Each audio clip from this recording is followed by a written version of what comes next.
Hi, magandang hapon po sa inyong lahat. Welcome back po dito sa channel namin. Hapon naman po ngayon ay June 27, bali alas 5:45 ng hapon. Andito ako sa taas kasi pinalitan ako ni Rhea. Sabi niya, bumaba siya, sabi niya siya na lang daw muna magbantay ng shop. Sabi ko, mabuti naman kasi magsasaing ako dahil nag-chat na yung anak ko, nagtanong siya kung may kanin kami kasi sabi niya kanina wag na daw ako magluto ng ulam ngayon dahil mag-order na lang siya sa labas. Sabi niya, kanina ang ulam namin ito. Ayan, ito ang ulam namin. Yung tortang sayote. Madami to kanina, napadami ang kain namin kasi masarap naman talaga siya. Nung umakyat nga ako na nakita ko to, gusto ko papakin. Kaso ayoko dahil masarap ang ulam namin ngayon dahil nag-order yung anak ko. Dinagdagan ko pa nga yung kanin namin. Ayan. Di ko alam kung sa tingin ko parang hindi siya mauubos namin. Pero baka mapasarap yung kain. Kaya nagsaing pa ako ng isang takal. Dahil gusto ko yung in-order ng anak ko sa practice siya nag-order yung chicken na iba-iba yung flavor niya, yung chicken wings na iba-iba yung flavor niya. Gusto ko talaga yun. Kaya parang mapapadami ang kain ko. Hindi naman ako makikanin, parang magpapapak lang ako ng manok. Ayan, tapos si Rhea, andito siya kasi parang patapos na yung duty ni Rhea sa hospital. Sa Sabado daw may duty siya, pero bukas meron siyang pasok, meron silang exam. Yung exam nila bukas, yung parang pre-trial ng board exam nila sa Midtech. Kasi itong darating na August, may board exam ang Midtech. Ang hindi daw makakakuha ng parang sa mataas na score dyan sa exam para bukas, hindi daw pwede mag-take ng board exam itong darating na August, sabi ni Rhea. Si Rhea naman kasi nakapag-decision na hindi siya mag-take ng board exam itong August. Ako, gusto ko na mag-take siya ng board exam itong August kasi parang sariwa pa yung yung mga pinag-aralan niya, tapos parang mag-review na lang siya kung saan niya gusto mag-review. Ayun. Kaso sabi niya, gusto daw muna niya magpahinga. Sabi niya, gusto niya ipahinga muna yung utak niya dahil sobrang stress daw. Sabi niya sa loob daw ng 4 na taon, wala na siyang ginawa kundi magbasa. Parang talaga si Rhea, nakapag-desisyon na siya na parang sa Marso siya mag-take ng board exam. Kasi ang susunod na board exam ng Midtech parang Marso yun. Mag-review siya. May napili na daw siya na review center. Pero gusto muna niya magpahinga ng konti, sabi niya. Pero pupunta siya bukas para mag-take ng exam. Pero hindi ko alam kung mabago yung isip niya. Pero ako gusto ko sana na mag-take na siya ng board exam itong darating na August. Gusto ko na sana. Kaso, syempre siya rin magde-decision. Hindi natin siya pwede pangunahan sa gusto niya, diba? Andito lang tayo para umalalay sa mga gusto nila, sa decision nila. Kung nakikita natin na tama man ang decision nila, andyan lang tayo sa likod para suportahan sila. Ayan po. Ang haba na ng aking kwento. Kumukulo na yung sinaing ko. Ay, may isi-share ako sa inyo. Ayan, kating ko girl. Kating ko girl, ibig sabihin na pag-aalaman na yung ating edad.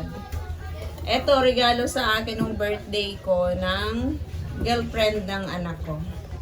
Titingnan natin kung anong laman nito.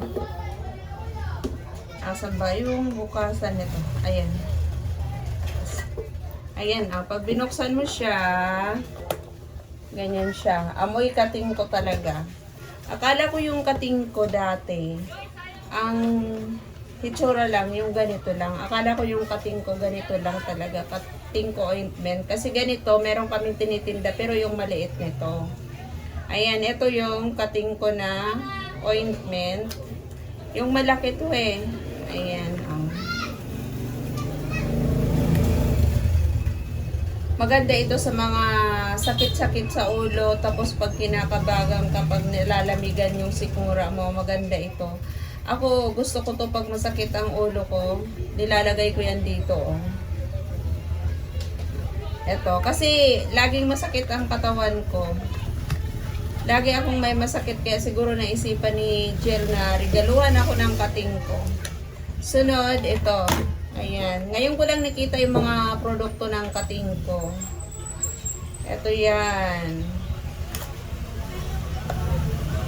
Kating ko ointment. Soap white ointment. Ayan.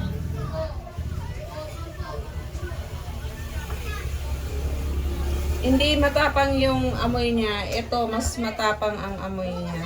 Ito parang baliwala lang. Ang ano niya, expired, ano pa, sa 2025 pa. Sunod, asa na? Ito. Kating ko oil. Mayroon palang kating ko oil na ganito din ang kulay. Ayan. Tingnan natin kung anong laman ito. Ah, ayan, maputi siya. Ay, ano siya? Yung colorless.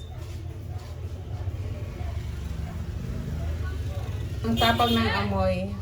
Kung anong amoy nito, ito rin. Ganon din. Siguro maganda ito pag masakit ang tiyan mo o kaya masakit ang ulo. Para siguro tong efficacent oil. Ayan. Tapos, meron din tayo yung katulad siguro nito. Ayan. Ay, hindi naman to kating ko. Ah, kating ko din. Ayan. Kating ko din siya. Puro pala laman nito. Puro kating ko. Puro kating ko nga. Yung produkto ng kating ko. Ayan. Ito siya.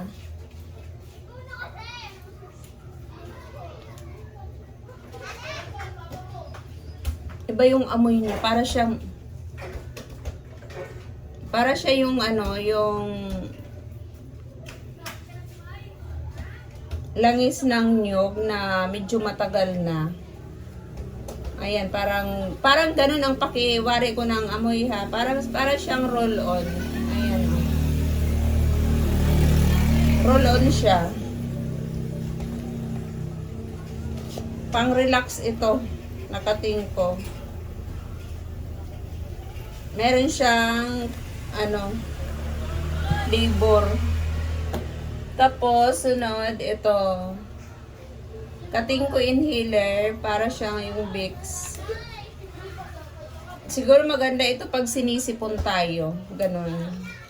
Pag yung nagbabara-bara yung ating ilong, siguro ito maganda ito gamitin. Sunod, ito. Kating ko pain reliever. Spray siya. Ay,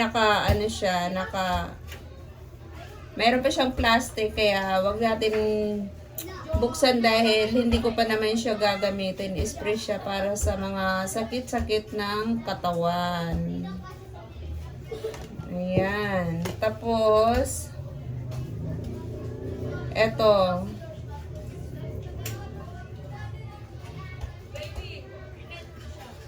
Oil din siya. Roll-on din. Ito parang mas maganda yung amoy nito kaysa dito. Medyo matapang ito ng konti. Sunod, ito.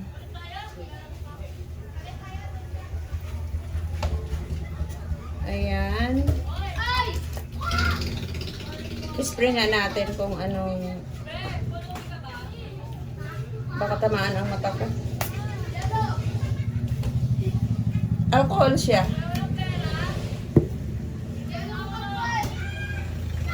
Oh, alcohol siya. Ayan yung mga laman ng ating kating ko. Ayan oh. Meron siyang mga bunot-bunot. Kating ko girl. Marami akong pang banyos, kaya pag masakit-sakit ang katawan ko, dito lang ako pupunta sa box na ito.